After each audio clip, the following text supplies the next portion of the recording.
Hi, thank you for watching. This is our audio recording of our audio podcast, but you do get to watch it here on YouTube. You're going to be seeing my face this whole time. If you don't want to see my face, or if you want to receive these episodes automatically, then please subscribe over at oncepodcast.com. The podcast is available in iTunes, Stitcher, Android, and all kinds of great places like that. So go to oncepodcast.com to subscribe, and here we go with the podcast.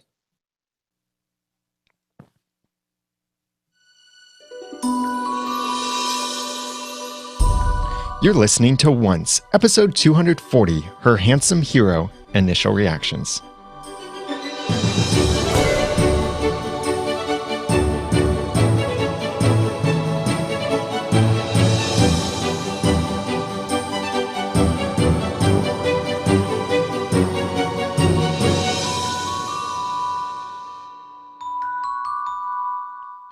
Welcome back to another episode of Once, the unofficial podcast for ABC's TV show Once Upon a Time. I'm Daniel J. Lewis. I'm Erin. And we're happy to have you joining us. Our show notes for this episode will be at oncepodcast.com/240 in case you want to check that out, follow along, or share this episode.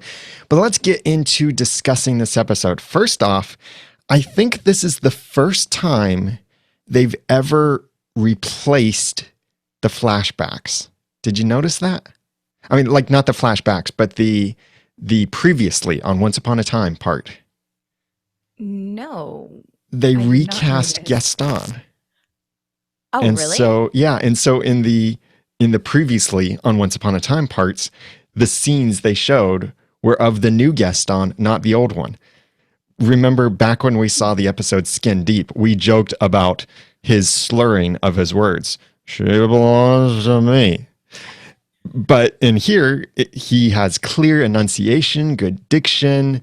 It's definitely a different actor that they cast to play this part of Gaston, and that's fine. But I thought it was interesting that they replaced the Previously On for the first time that I can remember. I think we've seen things on Previously On that we haven't seen before, but this is the first time I think that they've replaced something. I didn't even notice, and the actor looked so familiar. Maybe I've seen him in something else that it didn't even click that he wasn't the same actor. I actually wondered if they had recast Belle's dad because he looked very different in the the ending scene, but he looked the same in the beginning. So I don't know if he was just wearing a different outfit and it didn't suit him as well or something. Yeah, same dad, and I don't know what else I had to say on that. Yeah, it's the same guy playing her father, Mo French.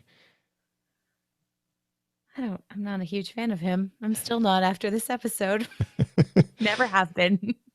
Yeah, and I'm even less of a fan of Gaston in this episode as well. He was playing his cards right for a while. He was almost tricking her and she was falling for it, but thankfully for magic, she found out what he was really up to. Yeah, and after all that, she still decided to make the diplomatic choice of proceeding with marrying him. She never went through with the wedding because she was only engaged to him when Rumpelstiltskin took Belle. Yeah, it made me think of her line Rumpelstiltskin's line from earlier when, okay, I want to start that over. It made me think of when Rumpelstiltskin said earlier in this episode, in the heat of the moment, you do whatever it takes, because that's what she had to do to save her kingdom. So even though she knew what she was getting into at that point, that's what Belle would do for sure. And that's what she did when she accidentally, or maybe intentionally, pushed. I forgot his name. And that's what she did when she pushed. What's new, pussycat? Let me try this again. And that's what she did when she pushed Gaston into the sea, or what we now know as the River of Souls, empties into the sea. And do you think that was intentional or kind of accidental that she pushed him in? I think it was accidental. I'm not a huge fan of the Belle Rumpel storyline, but I don't think Belle would ever do something like that on purpose. Right. And the expression on her face afterward also seemed like, what have I done? That's not what I meant to do. Yeah, and she, Belle is one of these characters that I rant about a lot, but I even have written in my notes, like, I'm liking this version of Belle when she's being all snarky with Rumpelstiltskin in a way that we haven't really seen very much from her, but she's managed to do like a 180 back by the end, all the way to being crying in his arms. Like, it's just she's the one who just can't seem to walk away from that relationship, even though she knows exactly where it's going to lead her now. And Rumple even said to her, Belle, you can trust me. And right as when he said that, I wrote in my notes, nope. And then sure enough, less than a minute later, nope. She could not trust him. But then here she is at the end of the episode, trusting him and giving him back the dagger, not keeping it so that she can control him. It's a little odd. It seems a little inconsistent with her character to me. But To I give guess the dagger back? no, to be okay with all of this. I mean, I get that she's committed to Rumple. She married the man. He is her husband.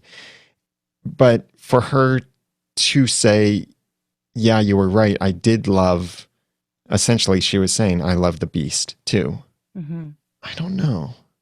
I do wonder if if his kind of portrayal of darkness and light is maybe starting to get into her head a bit. So at the beginning, when she was saying she wants to turn the darkness into light, and he basically said the darkness and light depends on your point of view. And then he was kind of taunting her when she wanted him to use magic to open, or to quote, "Can you magic this locker open?" um, he was saying, "Oh, well, using magic to steal somebody's property, that's bad. Why are we doing that?" And that might have played with her mind a little bit, like, and called into question her morals, just because he's right in what he's saying. I mean, using magic to open a locker is just as wrong as using it, for some other evil purpose. I mean, on a smaller scale, what's it going to hurt? It's not like it's killing another human being, but it is still something that you shouldn't do. You shouldn't steal things. And I wonder if she's maybe starting to realize that the world is not as black and white as she has painted it, because she's one of the characters that's been very black and white and good and bad. And if this show has shown us anything, it's that the answer is not often that easy. Right. And they explore that more and more, and will continue to explore that for the rest of the series for as long as the series goes on. For as long as the series goes on, whether that be 6 seasons, or as Kitsis and Horowitz recently said, they'd like to see it go until at least 7 seasons because they want to outlive Lost. There is some new news on that. Not that we definitely will get a 7th season, but just they kind of want it to outlive Lost. They know how they want to end it, and they want to take their time getting there.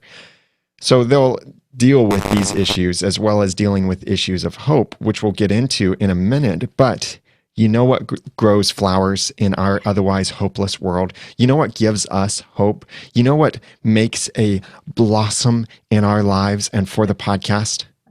Our wonderful heroes. Thank you very much for supporting this episode of the podcast. We couldn't do this without you. So for this episode, special thanks to Lisa Slack, David Newland, DJ Firewolf, and let me just say those names again. So for this episode, special thanks to our heroes, Lisa Slack, David Newland, DJ Firewolf, and Tappenbird. And we also have 28 heroes on Patreon. Thank you very much for your kind support of the podcast. They do give us hope. They make flowers grow when you wouldn't think flowers could grow there. They give us what we in order to be able to do the podcast, cover the expenses for running the server, paying for the plugins that we have to renew on a regular basis to keep the website running and keep it running smoothly. They cover the cost of things like purchasing the episodes from iTunes. We do everything legal and above board. So we purchase the episodes from iTunes, and that's how we can get our sound clips, our screenshots, and rewatch the episodes and more. And we couldn't do that without you. So thank you very much for supporting the podcast. Now, if you would like to be a hero, we now have great bonuses for you. Like we put out the episodes in their unedited form in case you like to watch us make mistakes in our raw form recording the podcast. You can watch those. We post the spoilers early so you can listen to those before the rest of the podcast is published with the spoilers at the end of the podcast. And you get to see and you get to hear our bloopers as a special bloopers clip. And it is a showcase of all of our mistakes. And I got to tell you, this last week's bloopers clip was hilarious. I was laughing a lot while editing it, and some really funny things happening. And we tried something different with the editing too, and it worked really well. And I was having a lot of fun just editing it because it was so funny. You've got to check them out. So if you would like to become a hero for the podcast as well and get access to this exclusive stuff and support the podcast, then please go to oncepodcast.com/heroes. That's where you can sign up. The best thing to do is really sign up with Patreon, and it can be an amount, any amount per month, like $1 per month or $5 per month or $10, $20, $50, $100, whatever you would like to give there. That's at oncepodcast.com/hero. And then when you support us through Patreon, you get access to all of that bonus content. Also on oncepodcast.com/hero are the links to other ways you can support the podcast if you're interested in that. So check out your options over there at oncepodcast.com/hero, and thank you for your support. So hope is growing in Underbrook, not Storybrooke. I keep wanting to call it Storybrooke, especially since, did you notice some of the signs said Storybrooke? I didn't notice that, but everything else is the same, so that kind of makes sense. Makes sense. What else would they call it? Even though Cruella joked that it's Underbrook, or no, even though Regina joked that it's Underbrook, and we call it Underbrook sometimes too, it's still labeled Storybrooke, and I guess that's a nice production thing. They don't have to reprint all of their signs. I actually had a thought about that a couple weeks ago that I don't think I shared, about why Storybrooke is the underworld. And I just kind of talked about how like Storybrooke was created basically to be a land. Storybrooke was basically created to be hell to those people, even though they didn't know that they were living there. So it kind of makes sense that that's where everyone goes now. Like the land of perpetual, the sameness, everything was always the same every day. And they didn't even know that they were trapped in this land without time moving. And that was my thought. Yeah, I was a little conflicted with some of the stuff that we saw with Hades in this episode, because in the last episode, that's where we learned that Hades created Underbrook to look like Storybrooke so that Zelena could have her own version of the curse. And in the last episode, there was all that beautiful dialogue, and he was saying, it's our decay, nothing can grow here, and it all decays and that kind of stuff. And it sounded kind of like, well, if they fall in love and get to be together, then the Underbrook would turn into a beautiful place where stuff won't decay, but stuff will grow, and it will be beautiful, and it will be Zelena's own little copy of Storybrooke. But in this episode, we got to see something growing, and Hades despised that, and he wanted to snuff out the light. And he was thrilled when that symbol of hope, the flower, then decayed in front of him when Gaston died. Yeah, and I mean, was that just one flower that died because Gaston fell into the pond? Or, I mean, it seems like there's way more souls there than Gaston. And if the presence of our heroes being there is truly offering them hope to move on, and that hope is taking root, not all the flowers would be dying. But he sent Zelena more than one, didn't he? A bouquet, or was it just one? It was just the one. I think it was that actual one that he plucked. Okay. So hopefully there are still flowers, meaning there's still hope. Hopefully there are, yes. Hopefully, yes. But what a way to try and be romantic is, hey, here's this symbol of hopelessness. It's a token of my love. Um, thanks. And Zelita actually seemed to appreciate it, so we know where that couple's hanging out. Yeah.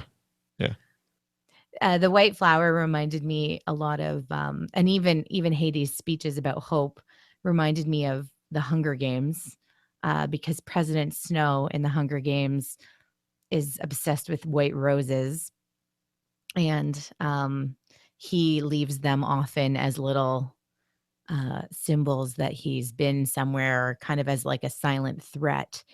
And then he also has this whole um, the reason why the Hunger Games is even happening is to kind of give enough hope to the people that they kind of still abide by his rules, but don't give them too much hope. Otherwise, they might rebel against him. And so that's kind of the whole theme of that trilogy. And Hmm. he's said some pretty profound things about a population filled with hope. And so Hades reminded me a lot of him when he was talking about hope taking root and that he doesn't want the souls to have hope to move on. Yeah. And speaking of moving on, we see Red in Storybook, Ruby, or in, let me just do that again. And speaking of moving on, what is Ruby doing in Underbrook? I would like to know that too. I am sure we will find out next week since that is how the episode ended. So do you think she's dead? Um I don't specifically remember what her I remember that we last saw her kind of with Merida and that her and Mulan took off, but I don't remember what they were going to do specifically. So I don't know if it was something risky or if they were just hanging out. I think that Mulan and Merida, wait, no, not Mulan and Merida. I think Ruby and Mulan were off on an adventure, and Ruby had said some stuff like, I really need to kind of like find myself or that kind of thing. I don't think that she's dead because it was that twister that brought her. So I think she is yet another person who is alive and brought into the underworld somehow. Oh, that's I hope she's not dead. So I'll go with that theory. That's a good one. And it would be kind of sad really if it is that she is actually dead and she needs to move on because she's been such a great character for Once Upon a Time, a recurring role. And she was there in season one, had some very significant parts to play in the storyline of Once Upon a Time. And I don't want to think of Red as being dead. Red, dead, dead, red. I don't like that thought. Dead is dead, dead too, not just kind of dead like Hook. Right. Um yeah, she was such a blah, sorry. I can't think of the word I need to use. She was such an important character in season 1 and in season 2A, and then she kinda went to Forgotten Character Island for a while, and I know the actress booked another show and was doing other work and stuff. I'm not sure what she's doing now. So if it is a case of her being unavailable, I would prefer that they wrap up her storyline in a way that she is ending up dead than to just put her on Forgotten Character Island to like be back for a scene where she stands in a group of people for 4 seconds and then goes back to Forgotten Character Island. Perhaps that's what they're doing, or perhaps she's gonna be a bigger part of the show again. I would be fine with either one as long as they do it in a way that respects how pivotal she's been in the series. Right. And I would think that she'll somehow be pivotable. Pivotable? It's the ability to pivot. I think she could be pivotal to maybe defeating Hades in some way. I would hope so, because otherwise, to see her in Underbrook just doesn't make sense. Do you think she knows why she's there? Like, do you think she knew that this was happening somehow and went to help them? Or do you think that she just ended up there coincidentally? I think it's probably going to be a coincidence that she ended up there. It could be something like she'll say, oh, yeah, Mulan and I were off and exploring the world and experimenting with magic, or we found this weird tornado or got sucked up in it, and I ended up here and I don't know where Mulan ended up, and or something. I don't know. But she's there. I think she's probably there by accident. Do you think she's there alone? If she got That's a good sucked into question. some kind of a portal tornado, She probably is. it was with Mulan at that time. Do you think they could both be there? I would doubt Mulan would be there. I really question why even bring Ruby into this. It's great to see Ruby, so please don't misunderstand that. I am happy that Ruby can be part of the show because she's been there since season 1. But I do really question, why is she here? Why is she here for the story? And as Doxson in the chat room mentioned, maybe her ex-boyfriend will be here in the underworld and they can reconcile, and she can say, sorry I had you for dinner, bro. Oh, that boyfriend. Yeah. I ate my boyfriend, as she said.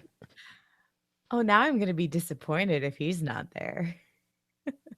There'll be a can of dog food on a shelf somewhere. In fact, we might have seen him there in the Storybrooke pet shelter where Gaston was working. And he was one of those cans of food somewhere.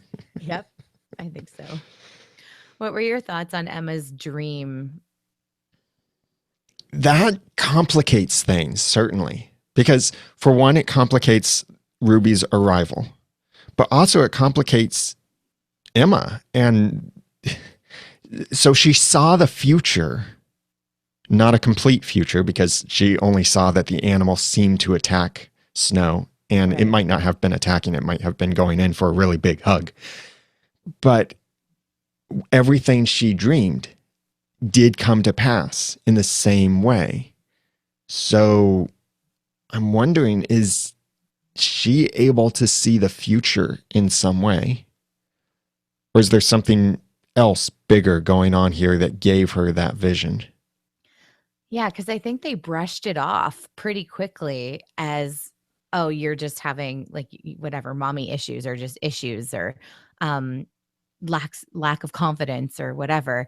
And I laughed so hard when she's like trying to find something to lean on to be like, I don't have any issues. It's just, I'm fine. She did such a good job playing like guilty teenager. But yeah, like you said, everything in the dream until she changed it, until Emma consciously changed the turn of events by saying to run instead of letting Snow go out like she had in the dream. So everything else was exactly how she had dreamt it. And that's pretty significant and not just because she has mommy issues or guilt issues. Yeah. This episode, I think, raised a lot of questions. And we would love for you to give us your theories on these questions. So please let us know your theories and thoughts on this episode. All of our contact information is on the website and in the show notes for this episode at oncepodcast.com/240. When you go there, also please click on the sharing buttons to share this episode out on Twitter, Facebook, Google+, Pinterest, and everywhere else too. So it would be a great way that you can give back to the podcast even without it costing anything. It's really the best way that you can help the podcast grow is by sharing it with others. I was exchanging some tweets with someone recently who was saying that all of their coworkers are sick of their talking about Once Upon a Time, and they come to the podcast and they're thrilled to discover that people love it and discuss it as much as they do. And we're pretty sure you're like that too. But try and get some of your other friends watching the show and listening to the podcast, and we would be very grateful for that. So all of those links and our contact information to send us your thoughts and theories are in the show notes at oncepodcast.com/240. There are a couple announcements that you need to know about. One is we do have the finale date now, and it is Sunday, May 15th. And it will start at 7 p.m. Eastern, 6 p.m. Not Eastern. It will start at 7 p.m. or 6 Central. So make sure that you have your DVR set to record the full 2 hours, and it will be starting an hour earlier than usual. I'm really looking forward to the finale party that we'll have in the greater Cincinnati area. We're still trying to figure out a venue for that, but we'll have more details about that on the website and send it out to our email list, tweet it, all of that good stuff. So that's on Sunday, May 15th. It'd be great if you could join us for the finale in Cincinnati, but even if not, get ready to enjoy that 2-hour season finale. The other thing is that next week, that is the week of April 17th. Our podcast schedule will probably be a bit different, and there might be some other things that will be very different about that week, depending on how things work out, because I and my wife are going to Las Vegas and San Diego that week. I'll be participating in a couple conferences out there, and we'll see what we can work out. We're trying to figure that out. So if we're not online or live at the same usual times, definitely keep an eye on our Twitter account at Once Podcast, as well as look at the website, oncepodcast.com/live, to see when that countdown says we'll next be live or when the schedule says we'll next be live. And we'll try to be sure to let you know as soon as possible, especially through Twitter at Once Podcast. Please connect with us on Twitter as well individually. I'm Daniel J. Lewis on Twitter at The Ramen Noodle. I'm Erin, and I'm on Twitter at Erin J. Cruz. Please go to the show notes at oncepodcast.com/240 to share this episode with your family, friends, everyone that you know, and send us your feedback for our upcoming full discussion where we'll dig into this in much more greater detail. And until next time, your baby. And thanks for listening.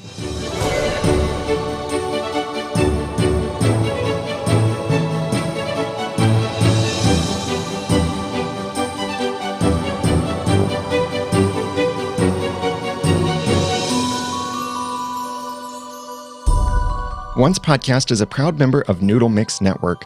Find more of our award-winning and award-nominated podcasts make you think, laugh, and succeed at Noodle.mx.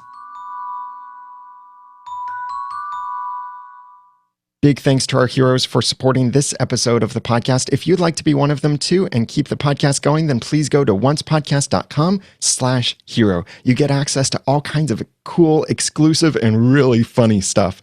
Go over there to oncepodcast.com/hero, and thank you for your support. That ending didn't come out quite like I thought it would. I was going to say, you choose some creepy ones sometimes, but I did just listen to the podcast from Wonderland where we talked about the Jabberwockies. Well, I think we referenced it every single week after it happened, but the have mercy on the baby. Yeah. Well, I was trying to imitate Hades. So let me try this again. Let me do this one. And until next time, remember, one walk couldn't hurt anyone. And thanks for listening.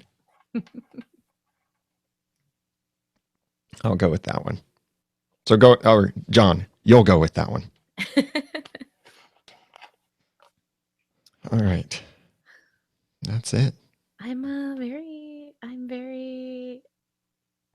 This was a Belle and Rumble episode that did not annoy me. I'm interested to know where the show's going. That did not annoy you. We'll see what Jacqueline says in our upcoming full discussion, since she is Rumble's girl. I feel like I can catch up on the full discussion now because I'm commuting an hour and a half each way for the next month. Oh. And I can't, I think that's why I'm losing my voice, because I can't sing in the car for that long, Yeah. Especially let it go for hours and hours at a time.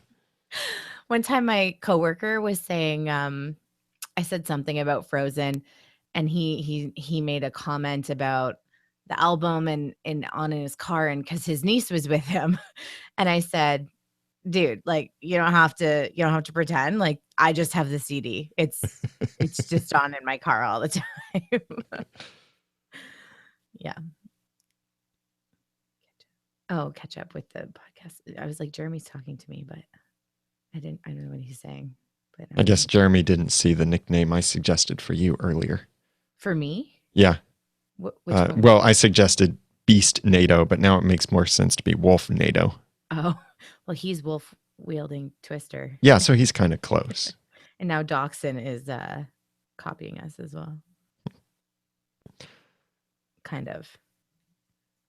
All right. Well, we will get this podcast online for everyone. Okay. And thank you, everyone, for joining us. We'll be back. We will be on our regular schedule this Wednesday, 7 p.m. Eastern Time, GMT -4, since we're in Eastern Daylight Time right now, over same address, oncepodcast.com/live. It's next Sunday and the Wednesday after that I don't know exactly what we'll be doing, but we're working on some ideas and we might do something crazy. So watch out for that. Thank you, everyone, for joining us, and have a good night.